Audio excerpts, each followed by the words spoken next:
Alright, we're going to be watching Zonbikami, who's playing Lifeweaver. This is Diamond 1 on PC on King's Row. What more can I do? What more can I do to be going up? Tired of D-ranking. Long story short, I climbed up to Masters 1 in Season 7 playing 95% Lifeweaver, and since then have been consistently losing, getting me all the way back down to Plat 1. Rough. Finally, I worked my way back up to Diamond 1, still playing Lifeweaver, but going to start D-ranking again. Before people get started with the don't play Lifeweaver comments, it's what works for me most of the time. This season I have a 65% win rate, roughly, plus I like Lifeweaver and put up good numbers. I also am by no means an amazing player. I think my general ability has been lacking recently. I just want to get back up there. I have no idea what to do anymore. Okay, so I've seen this entire replay. I've seen this replay actually twice already. Once the first time just get a feel for what's going on, and watch the second time to go over specific notes here. I don't have a pen, but I don't think it's going to matter. Okay, so I think your plays believably masters. Like your general reaction time, like healing efficiency, etc., all feel like masters to me. I think that your survivability skills are really, really good. Yeah, I think that's all fine. I think that your lack of ability to damage is always going to be kind of a limit on like the amount of like impact you can have on a game. Right, Mercy has this problem, Lifeweaver has this problem. Yeah, but like that's not saying you can't do well in Lifeweaver. It's just going to be problematic in some situations. That being said, I don't think this game is actually necessarily one of those situations. This game's actually very, very close. The biggest thing that pops out to me, you make it to be clear, you make a bunch of micro errors. There are times where you don't pull people and you don't save them, or you pull people unnecessarily. Mostly not pulling people to save them, or not giving them a heal in time to save them. That don't feel to me like Masters level play, not like high Masters at least. Like, there's a few where I'm like, that was a pretty easy one, and I'll point out at least one of them where I'm like, you should have had this pretty easily. But anyway, ignoring the micro errors, which I don't want to really spend time on, I'm gonna actually spend this time talking about your trees usage, right? Because I think that's the biggest upgrade here. Is your trees are like 50-50 in terms of like the value on them, and if you want to approach Masters and then into GM, right? Masters 1 is basically on the border of GM. You need to be getting good support ults off 90% plus of the time. 50% is way too low. I think you're actually being carried by your overall gameplay. Like non-ultimates is actually pretty good. If nobody had ultimates in the game, you could like to some extent probably have a good winning percentage. But with ultimates, your value drops off a lot, and because you're just not getting as much out of tree as you really need to. Okay, so let's cover. Here's the first one, 247, 245-ish. So the enemy team's pushing in, all right? You're going to, I think, pedal platform yourself up, okay, which is fine, whatever. And then, Junker Queen's here, everything's fine, gets purple, still fine. We hear Blade, and then we hear Nano. So we know Nano Blade's coming. What's our reaction here? Quite frankly, there's not a lot that you could do, right? Like, whoever he's going for, try to pull him out of the way and hope for the best. You don't really have any other tools to deal with this, so, like, most likely it's going to your BAP, right? Heal your Junker Queen, right? Pull your BAP. I mean, honestly, you don't even need to pull anybody right now, but now you need to pull the Junker Queen because the BAP lamped. But, like, that's pretty much all you can do. There's not a lot you can do here. Well, you decided to do something anyway, which is pop tree. But why did we pop tree? There's no way this is going to save them. For perspective, tree heals like 150 on initial pop, right? And then it heals like about 45 health a second. Zen Transcendence, which heals for 300 health a second, right? So 6 times as much healing as tree does, can barely stop Nano Genji from killing someone with Blade. Barely. And if he times it perfectly, he can actually kill them through Nano Blade, I believe.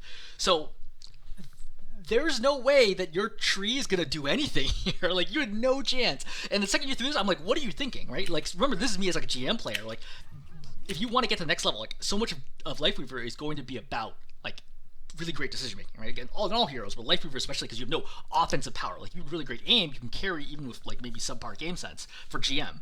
But you're never going to get there unless you have like near perfect decision making on Lifeweaver because of the nature of his kit. You cannot be treeing here. This is like 1000% a throw. Like, the second I tell you, I'm like, I have no idea what you think this is going to work. So like that kills you. But let's kind of jump forward here. Let's go to here at 440. Okay. So right now, this is going to be a fairly high level read right now. This I think is too far forward. Okay. So Junker Queen's going to be stepping up.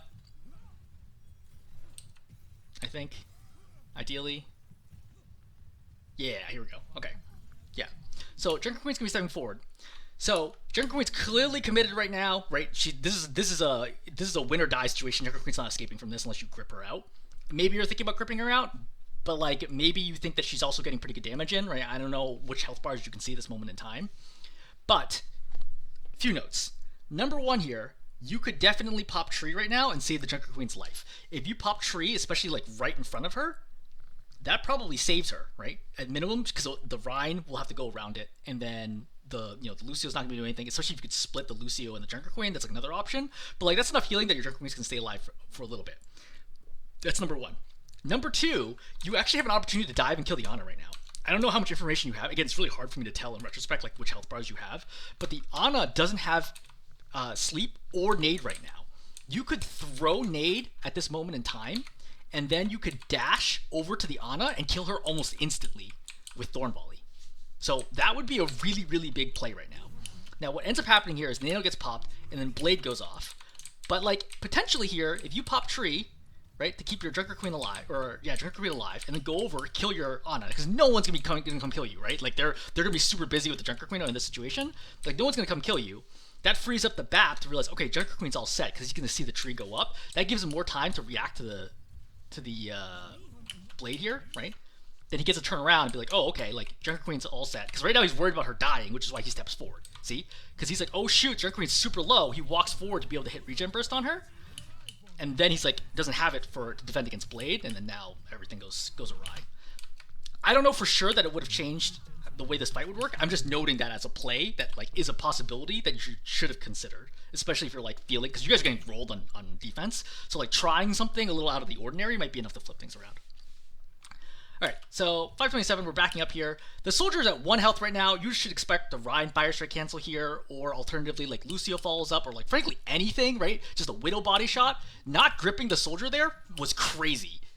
And this is a good example where I'm like, I don't think like a Masters Lifeweaver, like a consistent, I mean, obviously you got the Masters, but like to me, what I feel like a Masters Lifeweaver cannot allow the soldier to die in this situation. You have a lot of time to react to this, right? You have this right now. You're not even looking at the soldier. I think you're tunnel vision on the Sigma, because you never even react to this whatsoever, and then he dies, and you're like, oh shoot. But that's no good. All right. So we have 3 people right now. They're gonna be pushing in. You want to stall as long as you possibly can for people to come out, but you don't want to lose any more teammates. If you lose any more teammates, the odds of you defending this are near 0. So you have tree right now. You have an opportunity. You grip the Sigma out. Find out. You pull them from charge. That's great.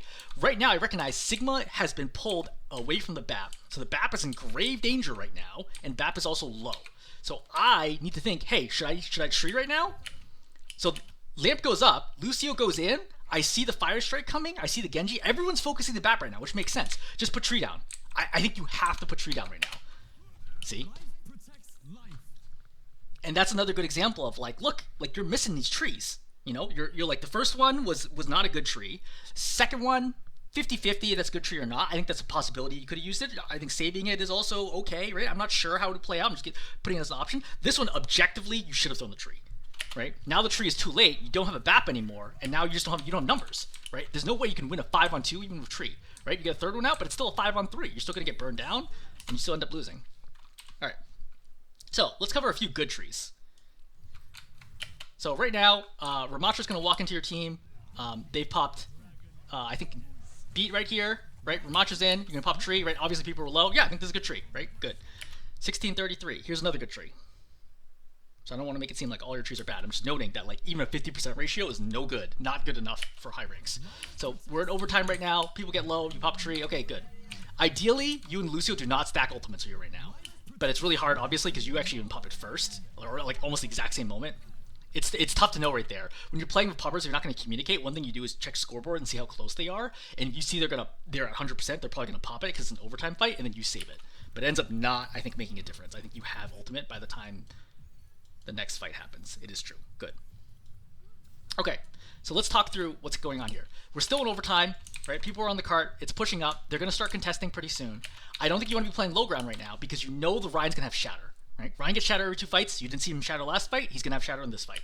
So I would think shatter, shatter, shatter. I don't need to be playing here. I know everyone's worried about overtime, but like you don't need to be playing the cart. The Lucio's here, the Zarya's here, right? The Hanzo here is probably unreliably going to be near it, but the Zarya and Lucio are pretty much always going to be near the cart. I think you either play here, right? Here, or up here. Any of these options are okay, right? I know the Widow's in play as well, right? So if you're worried about the Widow, you can play this close angle. You're totally all set. It's not like you need to see the enemy team anyway, right? Like you're not a hero that's going to weave attacks or anything. So like you can just play safe here because I'm thinking we're going to get shattered we're going to get windowed, because neither one of which I've seen recently. We're going to get shattered, we're going to get windowed, I'm going to use lamp to counter. That's the goal here. Okay, that's my job with my support ultimate, is to know that those are coming. I need to be ult tracking. Okay, huge part about support ults is ult tracking, because so many support ultis counter offensive ultimates, especially Tree. Great example, right?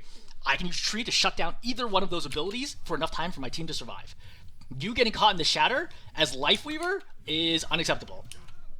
Like, you should already have been off the ground, behind cover, wherever you want to be, anywhere, even just like right here, anywhere where you don't get shattered. I know you're worried about the Widow, but like, you can't be standing here. It's not acceptable. It's not even a great spot against the Widow, right? Because the Widow could be standing like main, because your team has very little like range pressure, and also blow you up. Except for, yeah, exactly. I mean, the Hanzo's the only person here who could apply any pressure, but with Ryan in the front, it's really hard to land that shot. So you shouldn't have been shattered here. Now you get low-ish, right? Lucio did a great job popping beat here, I just say, conversely, I think the Ryan did a terrible job shattering here after beat got popped, but fine. So Ryan goes in, you're worried, but the thing is, what happened after shatter got popped? Window is popped, which means we are all in grave danger, because we can all get shot and killed, because all damage coming through is being doubled, okay?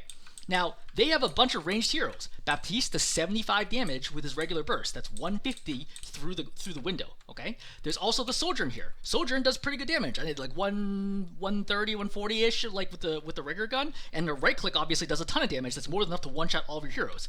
Widow does, what, like 125 on a body shot? She's going to one-shot all of you with a body shot. Like, you cannot get up here and do anything other than pop Tree right now. Like, literally, this moment you get up, you are popping Tree. And use it to block the window, right? And pop it, like, right here.